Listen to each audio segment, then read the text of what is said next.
Hey and welcome to Not Only Hollywood. Today I'm going to do a new review of Concrete from 2004. This is a Japanese crime movie. A girl is kidnapped and after 40 days she dies. I decided to watch Concrete one more time and make a new review. There have been made 3 movies about the Junko Furuta murder case, and Concrete is the best one of the 3.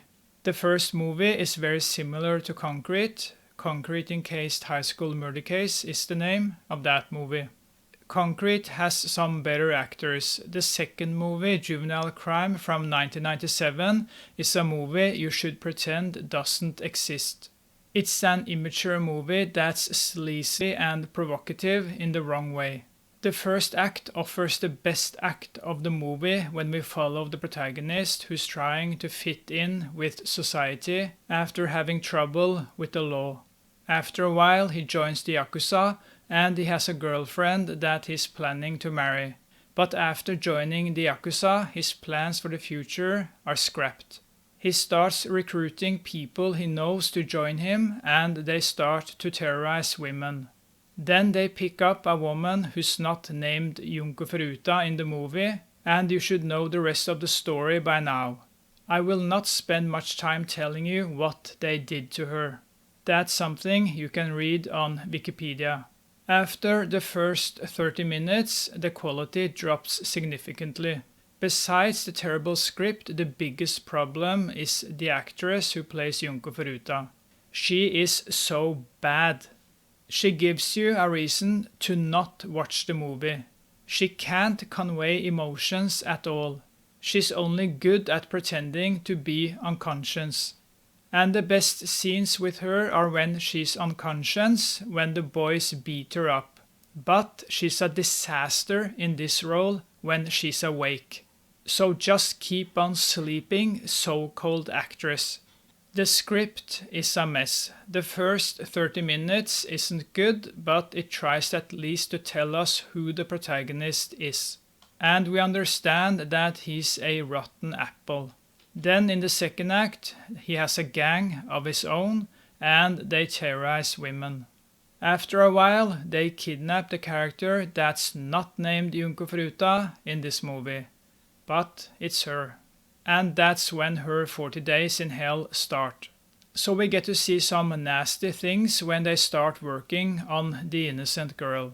The actress, as I mentioned, is awful and she can't act. But the movie got me angry in some scenes. I hated the protagonist and his goons.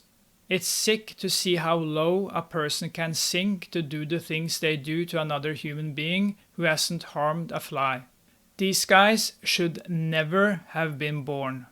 It's also hard to watch when they burn her leg with lighter fluid. They also hit her in the face so many times that she passes out.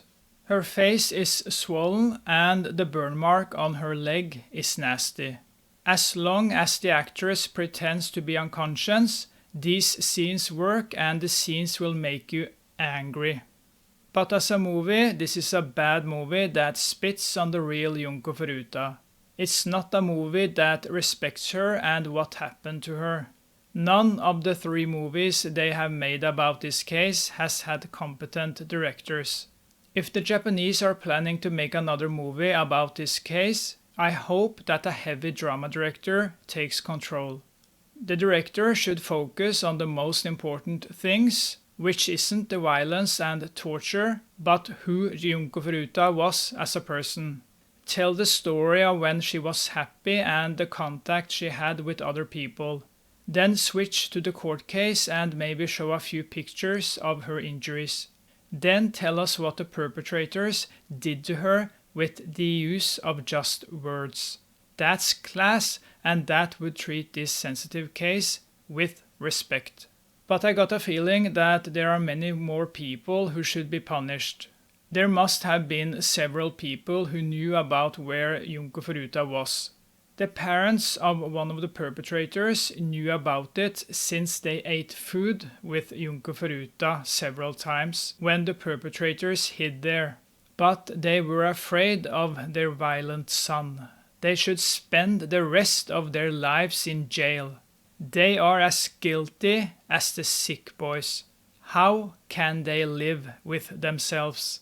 But it seems like the Japanese are trying to sweep the case under the rug. I got the impression they want to forget the name of Junko Furuta. What's wrong with you? You should be ashamed as a nation. You should learn from this tragic murder of an innocent girl. Shame on you. Shame on you. From 1 to 10, I give Concrete a 2 out of 10. Thank you for watching, and I'll see you next time. Sleep well and dream about me.